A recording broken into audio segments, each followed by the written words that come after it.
Volví. Bienvenidos una vez más a Viajemos Leyendo. Mi nombre, como siempre, es Abril Sosa y me encantará que me acompañes a viajar por el mundo a través de los libros. Comenzamos. Prepárense, porque el día de hoy nos iremos volando al país de nunca jamás.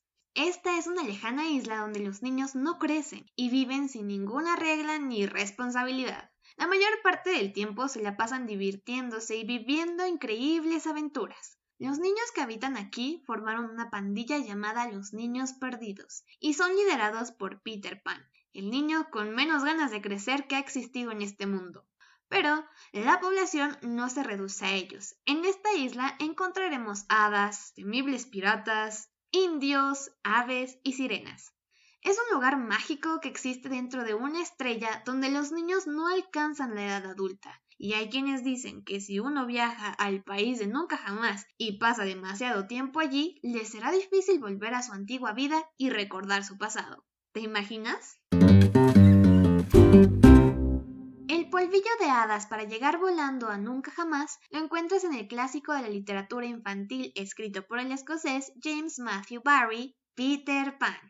En esta novela acompañaremos a los hermanos Darling, Wendy, Michael y John en su aventura hacia nunca jamás. Junto con Peter, los niños perdidos y Campanita se enfrentarán contra los piratas que viven en el Jolly Roger. Ay amigos, ya parezco disco rayado, pero es que díganme, ¿quién no vio la película de Disney Peter Pan cuando era pequeño y viajó con los hermanos a esa extraña isla en la que había piratas, indios y un montón de cosas más? Honestamente creo que si actualmente tenemos a Peter en la mente del colectivo social es justamente por este tipo de películas que le hicieron una adaptación.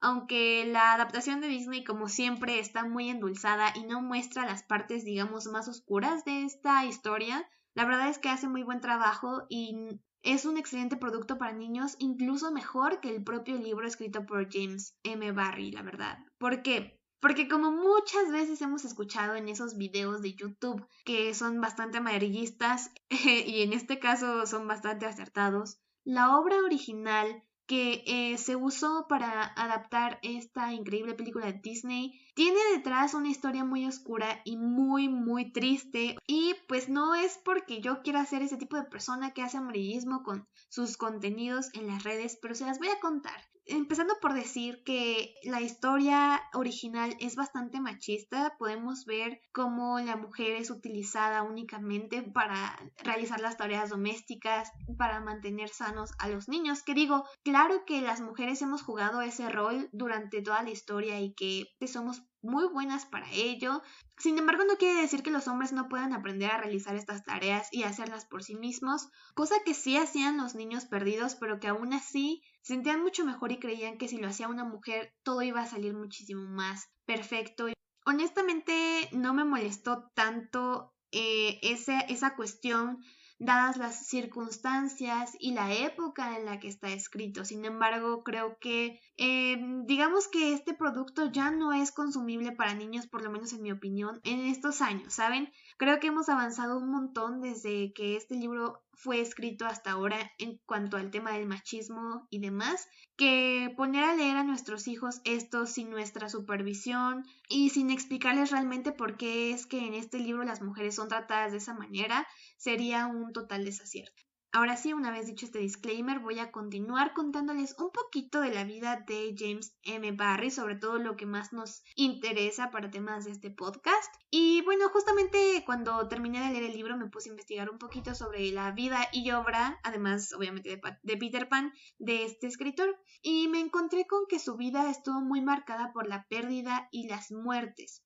La primera muerte que marcó la vida de ese escritor fue la de su hermano menor, que tenía apenas 13 años. Se dice que este chico murió cuando fue a patinar sobre un lago congelado y pues este cedió, se rompió y lamentablemente él terminó falleciendo de esa manera tan trágica. Y bueno, evidentemente esto afectó directamente a Barrie porque recordemos que era su hermano menor y que lo quería bastante. No me imagino lo difícil que ha de ser perder a un hermano de esa manera. Si ustedes tienen hermanos, creo que me entenderán. Y aunque no los tengan, creo que todos entendemos lo difícil que es perder a un ser querido, sobre todo cuando este es tan allegado a nosotros, ¿no? O sea, digamos que los hermanos tenemos un vínculo especial y el hecho de perder a esa persona para siempre debe ser muy difícil y para James Barry no fue distinto. Él vivió el duelo de su hermano de una manera muy, digamos, tóxica para sí mismo porque se negaba a aceptarla. A veces dicen que se hacía pasar por su hermano y que su mamá no le decía nada. Digamos que esta situación sobrepasó varios límites para la salud mental de James. Y en su mente se empezó a hacer la idea de que su hermano se había quedado joven y como un niño para siempre, eternamente, y que él quería quedarse igual. De repente le empezó a entrar un miedo muy, muy fuerte por crecer, como vemos en su novela de Peter Pan. Si ustedes la han leído, si ustedes han visto la película, que estoy muy segura de que lo han hecho, podemos ver que este personaje, Peter Pan, se rehúsa a crecer. No solamente se rehúsa, sino que lo ve como algo terrible para él y para cualquier persona, ¿no? Entonces, eso sucedió. Incluso hay quienes comentan que cuando llegó a su adolescencia desarrolló un tipo de enanismo psicológico. No sé muy bien cómo explicarlo, pero el punto es ese, que no alcanzó su estatura máxima por este miedo psicológico a crecer y a perder esa vitalidad que tienen los niños, ¿no? Y bueno, esto es como que la explicación más clara de cómo es que surge Peter Pan en la cabeza de este escritor. Ninguna persona puede atrasar el ciclo natural de la vida. James Barry creció, se casó, tuvo hijos y demás, y fue justamente en esta etapa de adultez, cuando él seguía rehusándose a crecer, por lo menos mentalmente, que escribe esta historia de Peter Pan. Originalmente la escribió como una obra de teatro, tuvo tanto éxito que decidió adaptarla a una novela, y es así como Peter Pan llegó a nuestras manos actualmente. Creo que ya es bastante sabido de qué va esta novela, por lo tanto no me voy a detener demasiado en los detalles de la trama, pero sí les quiero hablar de los personajes, sobre todo poniéndolos en comparación con lo que tenemos en el consciente colectivo. Voy a empezar hablando sobre Peter Pan. Creo que en la película de Disney nos pintan a este personaje como alguien muy alegre, muy vivaracho, muy vital, un niño que realmente todos querríamos ser en algún punto. Pero cuando lees la historia, y sobre todo cuando te das la oportunidad de hacerlo ya mayor, o por lo menos con una capacidad cognitiva muchísimo mayor a la de un niño pequeño, puedes darte cuenta que este personaje es tan alegre como al mismo tiempo es tan melancólico. Peter Pan es uno de los personajes más interesantes de esta obra porque tiene una complejidad y una personalidad muy compleja, pero al mismo tiempo que hace sentido. Porque Peter Pan es esta persona que se rehúsa a crecer, que se rehúsa a ser mayor y adquirir estas responsabilidades y a adaptarse a estas normas que nos dicta la sociedad en la que vivimos, ¿no? Evidentemente es un personaje irresponsable, no le importan los demás, no ha desarrollado al 100% su capacidad de empatía, inclusive se olvida de las personas al instante, solamente le importa él y lo que está viviendo en el momento, no tiene ningún tipo de conciencia sobre el tiempo. Para él pueden haber pasado 5 minutos cuando en realidad pasaron años. Es muy descuidado con muchos aspectos y creo que esto es bastante común encontrarlo en los niños pequeños, ¿no? A ellos realmente no les importa más que el aquí y el ahora. Eso me parece un acierto de James para esta obra, pero al mismo tiempo me deja pensando y me deja teniendo muchas dudas y en ocasiones me hace odiar al personaje. Por ejemplo, les voy a contar un fragmento que es muy conocido cuando Peter y los hermanos Darling salen por la ventana. En la película parece como que este viaje fue bastante rápido y que ellos llegaron prácticamente al instante, pero en el libro duró horas, o sea, llegar al país de nunca jamás tardaba un montón de tiempo. Y durante ese transcurso Peter Pan se distraía, empezaba a pensar en otras cosas, de repente volteaba y decía, y les decía a los hermanos Darling, ah caray, ¿quiénes son ustedes? Y Wendy le decía, pues yo soy Wendy, mi hermano, mis hermanos, ¿no te acuerdas? Y era así como de, oh no me acuerdo. Será mejor que me estés recordando sus nombres a cada rato porque la verdad a mí se me va a olvidar.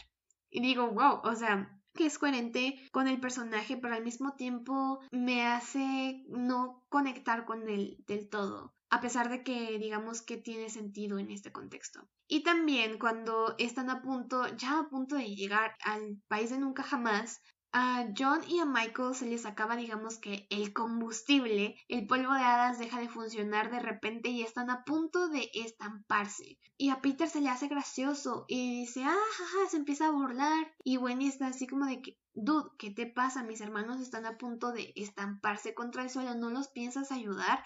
Y Peter la ignora y sigue burlándose y diciendo, jaja, qué divertida situación cuando como espectador dices, no es divertido. Y ya Wendy le dice, por favor, empieza como que a desesperarse y decirle, por favor, ayúdanos. Y es solamente entonces cuando lo hace.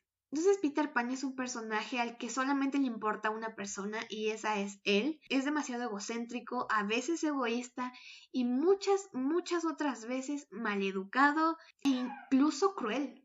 Pero bueno, ya no les cuento más. Si quieren saber a lo que me refiero con exactitud, deberán leer este libro. Y otra cosa que me gustaría hablar es sobre el personaje de Wendy. En las películas a mí me caía bastante bien, se me hacía una persona muy sensata, pero a veces divertida y me gustaba ese personaje. Quería ser como ella en algún punto, no en el sentido de la sumisión hacia los niños perdidos y hacia Peter, sino que me caía bien ella, ¿saben? Pero en el libro es un poco insoportable, es muy plana, ni siquiera entiendo sus motivaciones, ni entiendo por qué se enamora de repente de Peter Pan, simplemente no me cae bien. Siento que no es un personaje que esté tan bien elaborado ni que tenga tanta complejidad como otros y que solamente sirve para limpiar y ordenar la casa de los niños perdidos y ya. No me gustó eso, siento que forma parte muchísimo de lo que les decía al principio, de que este es un libro bastante machista, pero me sorprendí al ver que Wendy es un personaje bastante X, bastante poco trascendental en la obra de James Barrie. Y otro personaje que se me hace interesante para la obra es Tinkerbell o Campanita, como la quieran llamar, que de hecho ella es una hada bastante joven que se encuentra viviendo en la casa subterránea de los niños perdidos junto con Peter Pan y principalmente porque ahí está Peter Pan. En esta historia como que todas quieren con Peter, inexplicablemente porque no es un personaje nada atractivo. Me refiero a su personalidad, evidentemente. Pero, Campanita está ahí y de repente es muy poco sorora y odia tanto a Wendy que incluso atenta contra su vida en alguna ocasión, pero que al final es un personaje bueno, que no le cae bien Wendy, no sabemos muy bien por qué. Se intuye que es porque Wendy se enamora de Peter o porque Peter le empieza a hacer caso a ella y quiere que sea su madre. Definitivamente creo que la historia completa es muchísimo más oscura y densa que la que nos presentaron en Disney durante todo este tiempo, pero no por eso es menos valiosa. Yo los invito a que la lean para que descubran cómo eran estos personajes en realidad y qué es lo que pasaba en El País de Nunca Jamás, que es prácticamente lo mismo que nos han vendido en todas las adaptaciones, pero creo que el hecho de tener a un narrador que está ahí presente y que nos está explicando por qué es que están sucediendo las cosas es muy útil para entender también el trasfondo y las intenciones verdaderas por las cuales los personajes actúan de tal o cual manera. Y no recuerdo exactamente si en las adaptaciones que he visto había demasiadas muertes, pero en este libro me sorprendí porque hubieron muchísimas y eso me parece muy interesante de ver y de analizar, sobre todo si tú que me escuchas ya tienes hijos y te gustaría leerles esta historia. Creo que sería una muy buena manera de empezar un diálogo e incluso también de empezar una reflexión si no tienes con quién comentar este libro, porque esto siento que no es bastante spoiler. Muchas de las muertes que suceden aquí son por causa de Peter o incluso son personas a las que el propio Peter asesina. Entonces creo que eso es bastante interesante de ver cómo una persona tan pequeña, tan alegre, llena de vida y de otras emociones muy complejas que ni él mismo es capaz de entender, puede llegar a ser un asesino a sangre fría y después ni siquiera acordarse de que alguna vez existieron esas personas en mal plan. Creo que es algo bastante interesante de discutir y los invito a que lean este libro y si quieren después platicar sobre él, voy a estar esperando sus mensajes en mi Instagram. Ya saben, como siempre se los voy a decir al final del programa. Pero estoy muy, muy intrigada con esta historia. Honestamente pensé encontrarme con algo muchísimo más alegre y más feliz, pero lo que me encontré me dejó satisfecha hasta cierto punto, pero también muy intrigada, porque al final de cuentas la literatura habla de la vida. Y si alguien escribió algo así en su historia es porque la vida misma puede ser así. Entonces ahí les dejo ese pensamiento para que los perturbe un ratito. Te cuento que a partir de febrero estaré subiendo un nuevo episodio los días 1 y 15 de cada mes, ya que mis vacaciones se terminaron y no voy a poder tener tanto tiempo libre como ahora para preparar los podcasts. Te espero en el próximo episodio para continuar con esta increíble aventura de viajar leyendo. Recuerda que en mi Facebook Viajemos Leyendo encontrarás más datos curiosos sobre el destino de hoy y en mi Instagram @viajemosleyendo estaré publicando mi frase favorita del libro al que aludimos en este episodio. Eso ha sido todo por hoy. Muchísimas, muchísimas gracias por escucharme y te espero en el próximo destino de Viajemos Leyendo. ¡Hasta la próxima! Oigan, ¿saben qué? Me acabo de dar cuenta que los últimos episodios no los he estado grabando con mi micrófono, entonces una disculpa por el mal audio que se escuchó, pero prometo que voy a estar muchísimo más atenta a ese detalle y que les voy a tratar de subir episodios con mejor audio, perdón.